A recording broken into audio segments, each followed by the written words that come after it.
Part 18. Okay, yan tapos na. Ilalagay na.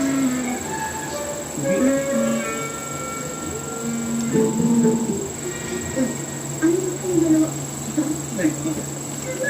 ko ginagawa. Yan nakita ng tatay mo, kababalik ko na naman kayo noon. Sorry na po. Buti pala, wala akong cellphone. Hindi pa pag ako mapagalitan nito.